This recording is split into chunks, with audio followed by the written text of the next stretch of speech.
And it didn't take me more than one step to get to what I consider to be a problem.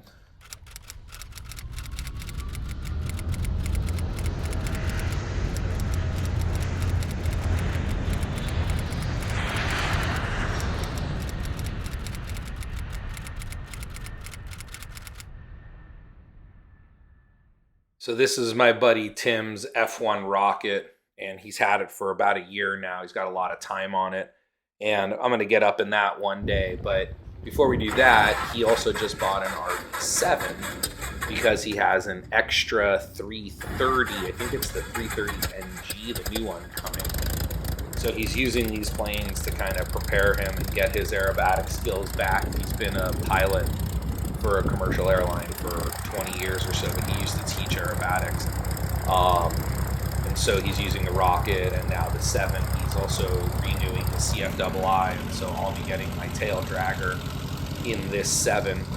After these first few flights that he did a couple days later, we took it up and got to do some loops and rolls and get started. So I'll be doing, like I said, some aerobatic practice and getting my tail wheel endorsement in this airplane. Well, hey everybody, I'm doing some work on the 182. We've kind of got a problem here. I'll share it with you.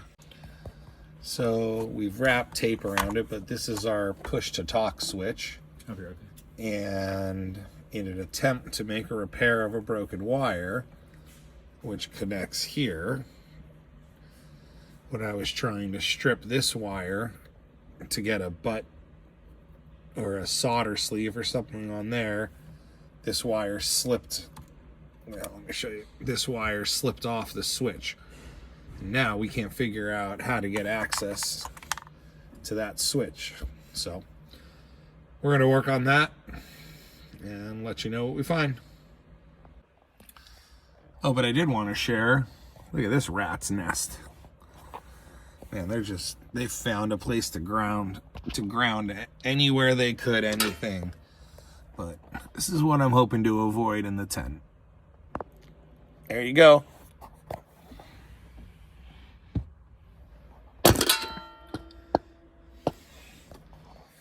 We'll update you if we get anything. We got it all fixed, and dare I say, it's a better repair than it was originally done. Got to get up and get some real IMC that day. Look at how beautiful it is on top of the clouds there. Section 31Q. Q standing for quadrant. If you're planning on using a throttle quadrant rather than the firewall mounted throttle prop mixture cables, which I am planning on doing. And it didn't take me more than one step to get to what I consider to be a problem. I texted my good friend Eric, who made it very clear to me. Usually the instructions will tell you, like, line it up to the picture, or picture is 1-to-1 representation. But in this case, it doesn't say anything.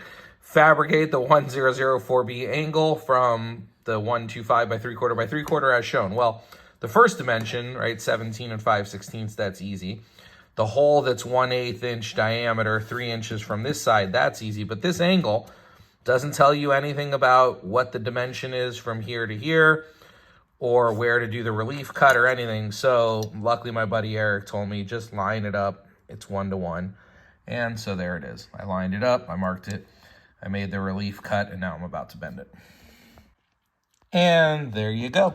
Easy peasy, lemon squeezy. I don't know if I've ever put any video of the storage. So these are the wings. My buddy's RV14 tail cone, my tail cone, and we're gonna get it loaded up in my buddy's pickup truck, and we're taking it home to attach it. Well, I was a little nervous following my buddy home, but we made it okay.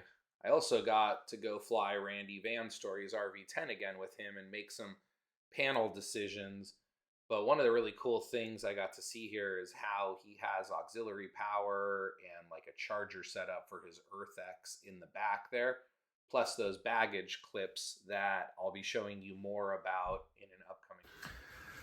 Hey y'all, so I want to address a couple of things here. Again, using 31Q, I think the only difference is the quadrant And since I'm using the Aerosport kind of armrest throttle, we're not even going to use the part that 31Q wants, which goes here and holds your throttle cables. But again, handle doublers, no big deal. Everything up to this point was no big deal. This part I wanted to address to you. It's a little weird. So these angles, one goes underneath here and the other one goes on the other side. And it's weird. They give you these angles straight. They tell you to, before this part is on, you kind of hold it up to here and draw lines between the holes. I put dots on the holes, and then they tell you to flute it so it bends to match the angle. Well, one flute isn't enough. So what I did is I kind of held a nut plate where the hole is approximately to see like how far I can go without affecting the hole. And I was able to get like 3 to 4 flutes. And then did the same thing on this one. Now what you do is you kind of hold it like behind here, like up in there, and you're gonna match drill to these holes and then to those number 19 holes. So what I've just done is I've put a little I folded over a piece of masking tape. I'm gonna stick it up there and get like 1 or 2 holes with clecos in it. Then I'll do all of these holes so it's held in there strong with clecos before I drill these, and then do the same for the other side. So that shouldn't be too bad. You just kind of got to work through that. But there is something that I wanted to talk to you guys about. I'm going to flip the camera around before I do that. Or actually, you know what? I'll leave it here. I want to talk to you about painting the interior. So obviously I primed my fuse, and I'm very happy I used a gray primer, which is good because I'm going to end up painting it gray inside.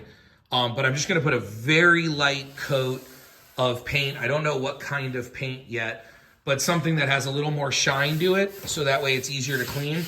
This kind of rough primer isn't super easy to clean, but I don't want like a high gloss. It'll probably be like a satin finish. But the point is, I spent a lot of time kind of freaking out about what I'm going to paint, what I'm not going to paint, what colors I'm going to paint, etc. And then I started freaking out about panel. Like, if I really want to use this panel because it's so small and it's so easy and it's perfect, but I can get all the stuff I need to fit in it. But because I'm doing the throttle, like the armrest and the throttle quadrant, the cables actually run on top of Van's tunnel cover. So then if you don't use their sort of armrest cover, you'd have to fabricate your own thing that goes about right here to match up to this panel. And while that wouldn't be the worst thing in the world, I think I'm just going to go with their panel just so that way it all finishes nicely.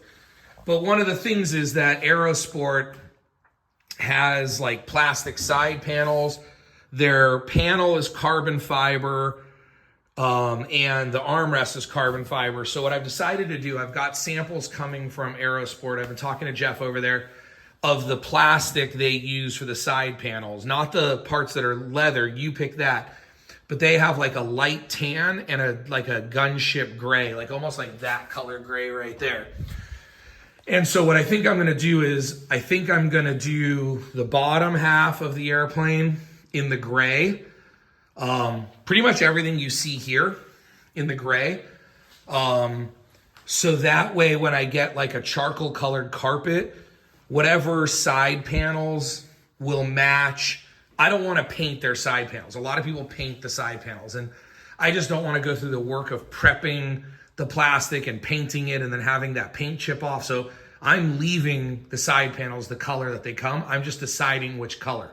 And again, I think I'm going to do tan side panels, but gray carpeting. So I'm going to paint anything that's going to get carpet gray. And then anything that's going to get side panels is going to be like a light color. And I'm going to match any of the inside, like any of this is going to be that light tan color.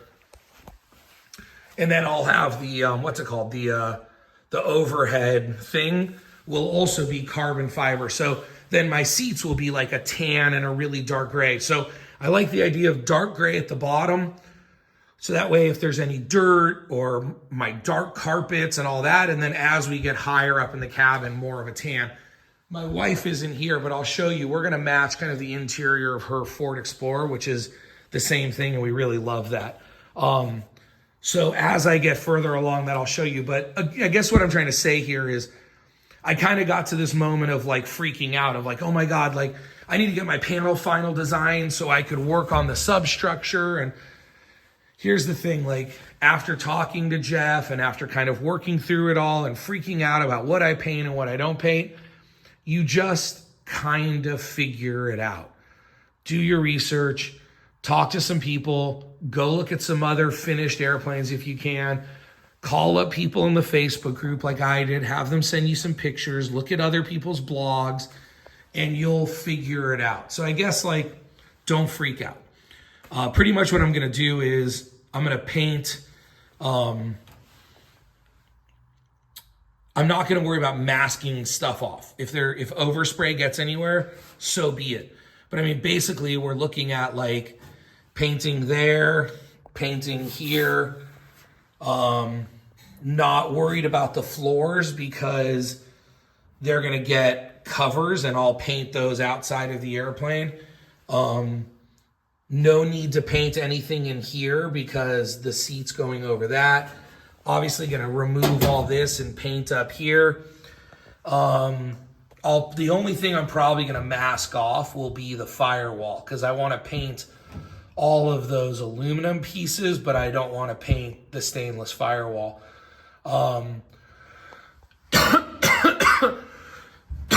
Excuse me, and then again, I have to confirm, but I don't think there's any point of painting any of this because I think all of this gets covered. But actually I need to confirm that. So again, just kind of figuring all this out as I go. But I'll keep you guys updated. And yeah, I'm gonna drill these and then keep going on 31. Good morning. I think we're good enough friends now that I can share what my hair looks like without a shower and without a hat. But there's a little bit of a problem with my panel that I want to share with you. So a friend of mine, builder, he's a few steps ahead of me and we've been really helping each other out. I was ahead of him for a while. And so we would talk a lot and take pictures, and then now he's a couple steps ahead of me. Well, he had a suggestion, which was a great suggestion, to attach the NACA vent before I put the side skin on. It just made it easier. I could let the glue, the JB Weld cure while it was flat, and I could line it up perfectly. But my assumption was it was a soft joint between the NACA vent and the hole in the panel. I took the panel out because I'm going to be grinding this down a little bit. This is probably a 32nd or a 64th too big to fit right here. But I was watching some videos this morning and it looks like it's a direct connection. Like the vent, the backing of the vent goes straight into this. So, you know, if we're off by a 16th of an inch or so, that's a problem. So probably would have been a good idea to have not glued this on, even though the instructions didn't tell me to glue it on. It probably would have been a good idea to have not glued it on until I have the panel mounted and have that joint secure. But it is what it is, and we'll cross that bridge when we get there. Bittersweet day today. I think it's the last time I'm going to use that thing on this entire build. I just finished dimpling the top skin, which goes over here. And I just don't think I'm going to need this guy anymore. It's been a love-hate relationship. She's a great tool. She's heavy. She gets the job done. But there's really no more skins or big parts to dimple anymore. Everything else is just done with the pneumatic squeezer by hand. So I might be putting her away for the last time. until I build an RV8. Let's get the 10 finished. I forgot though, I did want to share this with you. So shout out goes to Jared Wellman. He's the gentleman that I bought my 10 kind of starter from and all my tools, and he just did a phenomenal job. So what he provided me was 2 of these. These are just very simple construction. Obviously they're opposites of each other and they fit into here. And when you have your dimple or die, they're very flush. I mean, this probably sits about a 1/16 of an inch above this, which is perfect. And then this works great for small to medium sized skin parts, like that piece, the top piece over there. For your longer parts, like for the wings, he also provided this, and it's very simple, right? Just a couple of 2x4s and a piece of plywood or a piece of wood. And then all you do is put 2 blocks in your table. And then this just, it's hard with one hand. This just fits in there. And then you put your other table over here with the same thing. And then this guy fits on here and is flush to your surface. So you really end up with, like I said, for small, medium jobs, I don't need both tables. But for bigger jobs, I've needed both tables. So, I mean, really, very simple. Once you build your tables, you could adopt this system and this system. I've been really happy with this. Hope this helps you guys out.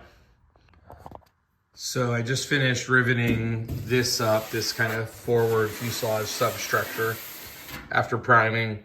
Got all my nut plates in, dimpled everything. The only gotcha here, first of all, riveting all this stuff sucks. There's angles and corners and tight spots, and it just sucks. I hate riveting things like this, but it's done. The only kind of gotcha so far in this section is you just want to make sure, because your handles from this side are going to be machine countersunk, not dimpled.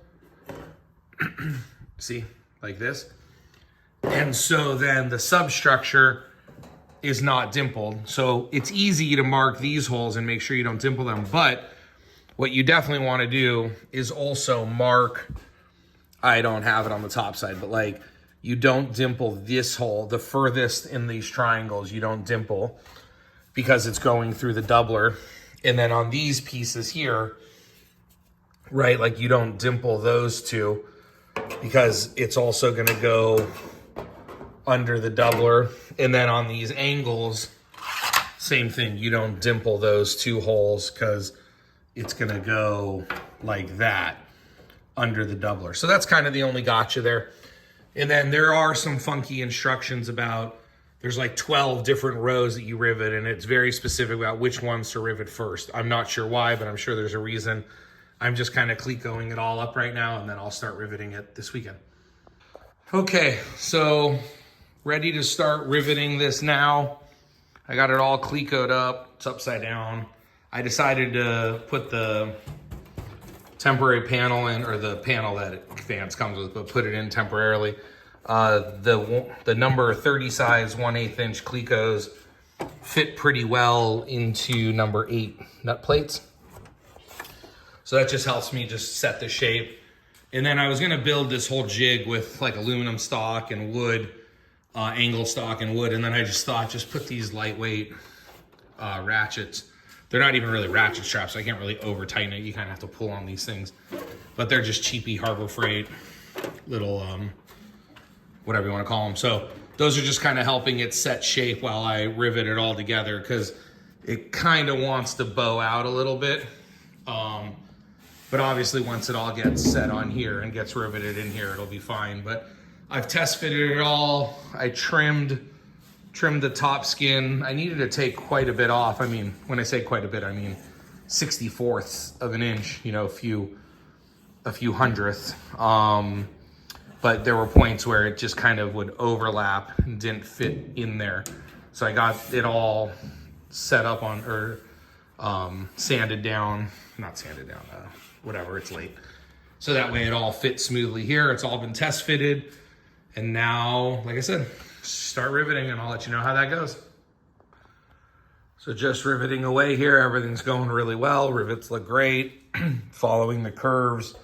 The straps is helping a lot. But one tip I wanted to give you, when you get to kind of these extreme curves here, sometimes the rivets, excuse me, sit a little proud. So I found that using my, what is this, my 3/16 punch, I just sort of push it in the hole. I tap it a couple times with a hammer, perpendicular, and then that just straightens out the dimples and gets everything perfectly straight, and then the rivet sits in there nice and perfect. Just wanted to share that. All right, well, we're done riveting. And again, very happy with how all the rivets came out. So section 31Q is complete. Q for quadrant, not Q for quick build. However, I was not given the correct part. This is 1083Q for the quadrant. I was only given 1083 for the non-quadrant. But I'll contact Vans if I decide to use the quadrant. So I'm still torn. I've told you guys many times that I was going Dynon, and then I've told you many times that at Oshkosh this year I decided to go Garmin. I've had lots of conversations with Dynon and some different builders, and I'm still quite torn. As you can see here, this is an AFS display with some Dynon components and the Avionics 540. Let me explain what I'm doing here. And again, I'm not decided, but if I can at least get a layout, then it doesn't matter whether I go Garmin or AFS at this point. The Dynon screens are not an option. The Dynon screens are a little limited for what I want to do. So I believe the AFS is an option. I think I save a little bit of money, but Dynon has made an offer for those affected by Vans pricing to get 5% off on the Dynon equipment, including the AFS screens, which is fantastic. But when I reached out to Dynon, it turns out the offer was until Sun and Fun, which is like mid-April. However, I thought that was purchase your components until mid-April and then they'll ship when they ship. It's actually take delivery, which means if I want AFS to build this panel, which they've made me some very nice offers and I've had wonderful conversations with them, it would have to be built and delivered to me basically by the end of April, which basically also means I have to get them some answers. So I'm not sure if it's worth it for me to save $1,500 to rush some decisions, and I'm still not sure on the engine because I might buy an engine from my friend at a good price, but then it wouldn't have a lot of the other SDS or EFII stuff, but I'm also not sure if I even really want to mess with that anymore. I might be thinking of just going with like 2 EMAGs. So I'm not really sure. But anyways, I think I've made one decision, which is I like putting both screens in front of the pilot. So this first screen is centered directly in front of me. The second screen is almost, but basically centered in the middle of the airplane. Now, I'll explain why I have the Avionics 540 there. If I do, well, let me start over. There's a really good chance we're going to upgrade the panel in my 182. And if we upgrade the panel in my 182, we have a 530 that I know is old, but works perfect. And I can get that very, very inexpensively from our partnership. Now, if that's the case, I'd put the 530 in the panel here, and then a couple years later, when the 530 finally takes a dump, if I can't fix it for a reasonable price, I could just drop in an Avionics 540, literally drop in.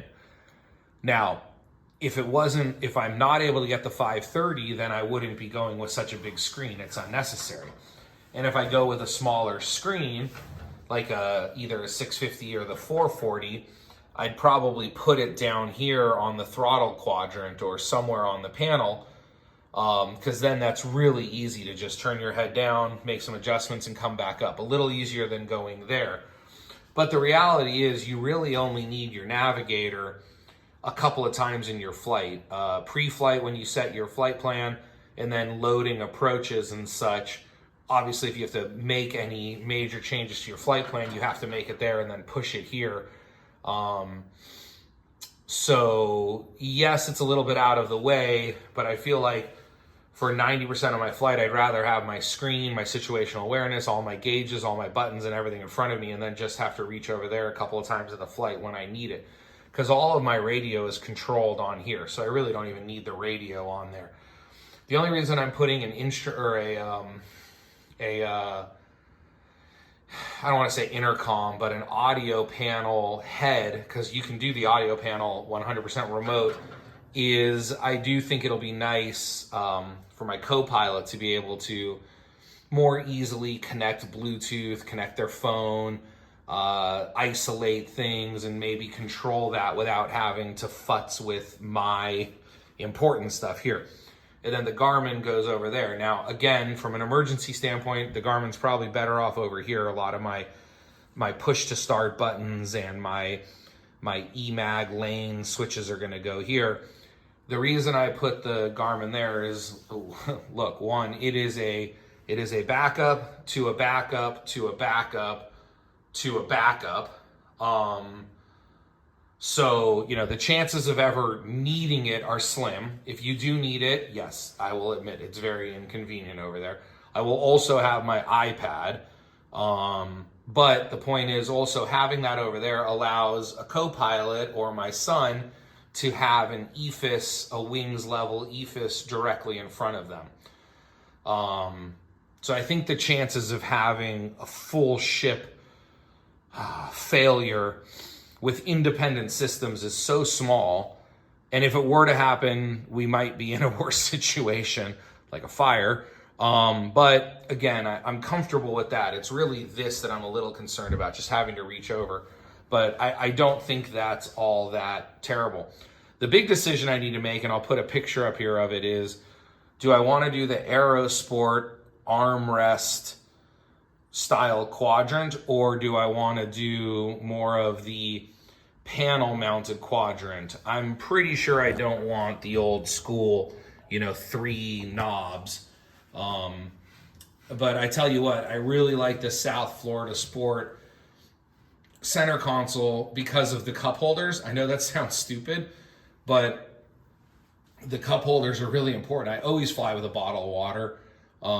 I always fly with something to drink. I know you're not supposed to drink a lot, but if you're flying for a couple of hours, I like to have a sip of something. Maybe a soda. My wife, maybe in the morning, a cup of coffee. So, I know that Aerosport makes like side cup holders, but they're kind of janky and we're already a little limited on foot space. So this is kind of where I'm at. Now, again, if I go Garmin, really the only difference would be both of these spaces would be taken up by an autopilot. And then I might have a secondary radio head, or I might just use the secondary radio in the screens. But yep, that's where I'm at right now. And next section is joining up the tail cone, but I think I'm gonna do an initial trim and start fitting the cabin top before I do that. It's just a little easier to maneuver. Plus, I think I want to get some painting, if I'm going to do some painting in here, before I attach the tail cone. So I'll update you on that as I have information. Okay, so I'm editing this video about 3 weeks after I filmed that last section for you, and I have finally made some final decisions, and deposits are going out this week. I am able to keep the cowl out of my original Vans order, so that opens me up to a world of cold air induction. I have spoken to Darren at Aerosport Engines. I get confused between Aerosport Products, which is Jeff's company, which does the interior, and then Aerosport Performance, I think, who's going to build my engine up in Canada. Actually, I'm going to go up to the build school and do it with them. But We are going to do cold air induction, and I've spoken to Les Kearney on the phone many times. He's done a lot of the research and built a bunch of airplanes and some other people. So that's what I'm going to do. So then it will be show planes cowl, cold air induction. I still have not made a final decision whether I'm going to do electronic ignition or do 2 EMAGs. I'll make that decision before I order my panel. Now, onto the panel. So since I've decided about my interior, I've gone back and forth between different panels. As much as I want to keep the original panel, like the regular panel that gives you a little more room, I've spoken to Rob Hickman a couple of times, and I'm going to do a layout very similar to his airplane. So this is going to be a 5600 AFS on the left. I'm going to do the 6600 12-inch in the middle. I am not going to do the right screen. We are going to do the cutout for it and build the bracketry for it, but I'm not going to do the screen. I'm going to put another USB charger and a RAM mount for an iPad. So when my wife is sitting up front, she can watch movies, or I can have my iPad there if I'm flying alone as backup for navigation. But with all this, I'm not going to need it. Now, depending on what I do with a navigator, my guess is I'll do something similar to this with a smaller navigator. And then I'll probably put if I do the electronic ignition, there's going to be a bunch of engine knobs and things. I'll probably put a lot of those switches where this sort of dash or a glove box is, as much as I love that. I've also made decisions on my control stick. So I'll go over that later, but I'm going to do flip-flop between COM1 and COM2. I'm also going to do frequency flip-flop, obviously trim, push to talk, autopilot disconnect, ident, and then I'm not going to put flaps on the control stick. One of the things I'm also going to do is I'm going to put a switch to disconnect the co-pilot control stick functions. So I'll be able to either turn it on or turn it off. So if I have like a co-pilot, like my wife or my kid, they can't start hitting buttons by accident. But pretty much this is what we're going to be looking at. I'm going to keep the panel more gray because I'm going to have a lot of tan around the airplane. But yeah, finally made some big decisions here.